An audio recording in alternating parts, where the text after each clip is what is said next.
1B hingga lembar 2A baris kedua pada naskah lontar ini memuat tentang mantra atau doa pembuka, yaitu permohonan maaf atau permakluman dari penulis lontar karena akan membabarkan riwayat dari para leluhurnya.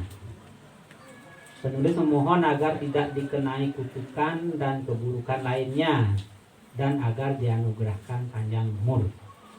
Berkaitan dengan kehadiran kelompok masyarakat di desa Jelijih yang merupakan pengempon dari Merajaan Geria Jelijih, Tirtarum, dapat diceritakan sebagai berikut.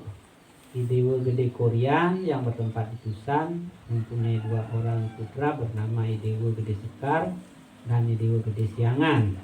Idewa Gede Sekar mempunyai 2 orang putra bernama Idewa Putu Sekar, Idewa Made Sekar ditempatkan di Wanasari. Idewa Gede Sekar diusir ke Nusa oleh Idewa Manggis, Raja Gianyar, disertai oleh putranya seorang bernama Idewa Made Sekar.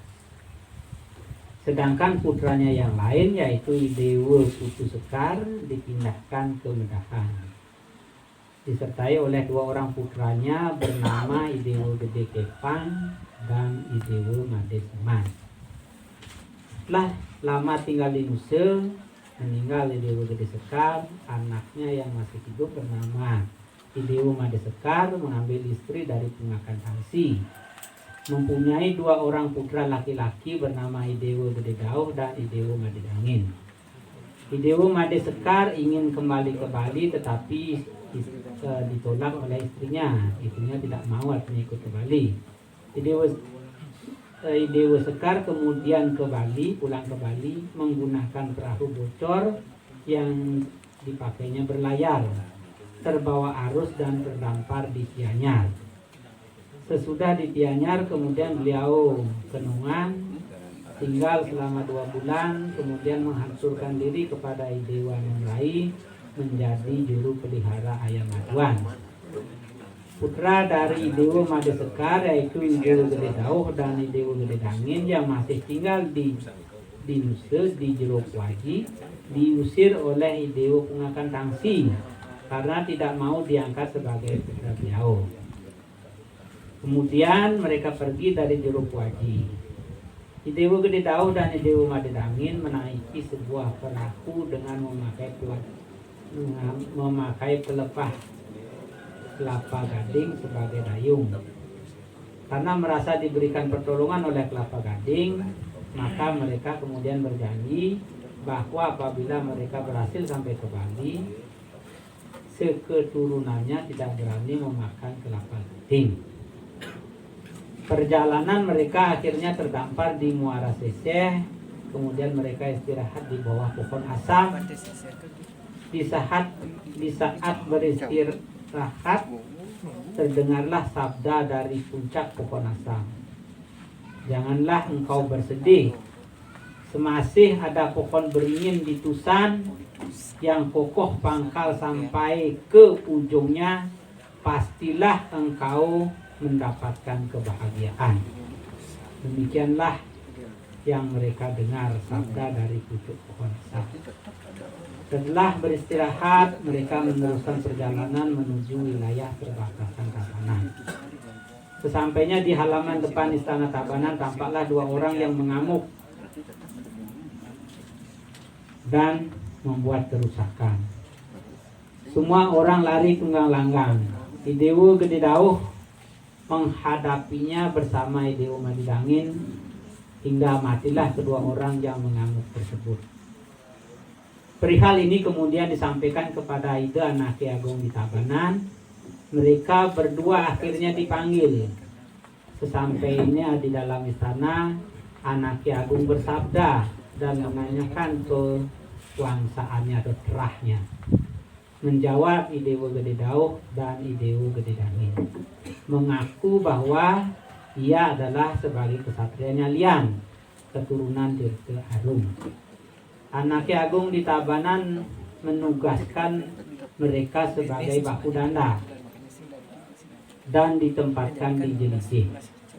Diperbolehkan untuk mengatur semua orang yang ada di wilayah Jelijih.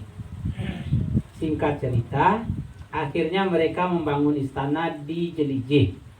serta membangun pura yang dinama Pura Aseman, yang dilatar belakangi oleh anugerah yang mereka terima atas sabda ketika beliau beristirahat. Sabda itu datang dari ujung pohon pisang, di atas ujung pohon pisang. Ketika mereka beristirahat dalam perjalanan terdahulu, I Dewa Gede Dauh membangun istana di Jelijih, mempunyai seorang putra bernama I Dewa Anompring beristana di Jelijih. I Dewa Anompring kemudian mempunyai seorang putra bernama I Dewa Gede Lingga. I Dewa Gede Lingga mempunyai seorang putra bernama I Dewa Dweka. I Dewa Dweka mempunyai seorang putra bernama I Dewa Gede Sunia. Sedangkan I Dewa Gede Dangin berpindah puri, tinggal di Manyenik Ilang. Beliau memiliki dua orang putra, yang pertama bernama I Dewa Gede Swamba dan yang kedua bernama I Dewa Maderai. I Dewa Gede Swamba beristana di Umogati, mempunyai dua orang putra bernama I Dewa Kaler dan I Dewa Made Sedang. I Dewa Maderai pindah dan berpuri di Jembrana, mempunyai dua orang putra, yang pertama bernama I Dewa Gede Loke, yang kedua bernama I Dewa Kompiang, berpuri di Banjar Menduk Jembrana. Sedangkan I Dewa Anompring mempunyai seorang putra bernama I Dewa Lontar, beristana di Banjar Kedebeng. I Dewa Made Sedang pindah dan berpuri di Krete Tabanan, mempunyai seorang putra bernama I Dewa Gede Krewak. I Dewa Gede Sunia berputrakan I Dewa Anom, kemudian mempunyai banyak keturunan sampai sekarang. Jika ada yang tidak mengakuinya sebagai saudara atau keturunan Tetrarum, tidak mengakui saudara, semogalah terkena kutukan leluhur. Semoga berdampak sampai di kemudian hari. Semoga diadili oleh leluhur. Demikianlah yang termuat dalam lontar ini mengenai leluhur dari keturunan Tetrarum. Selanjutnya dicantumkan tata cara pelaksanaan Sawo Wedana berupa sesuratan kajang dan aturan lainnya. Naskah lontar atau prasasti ini mencantumkan pertanggalan, yaitu keterangan selesai ditulis. Naskah ini pada hari 1 Manes Ukukir titi bulan gelap ke-10 Rasatu teluk 4 tahun Saka 1841 atau tahun Masehinya 1919. Sapunika presiden katur dumugi nenten membosankan iki sampun siang kira langkung untuk titiang aturan banget menasinang pura. Om Santi Santi.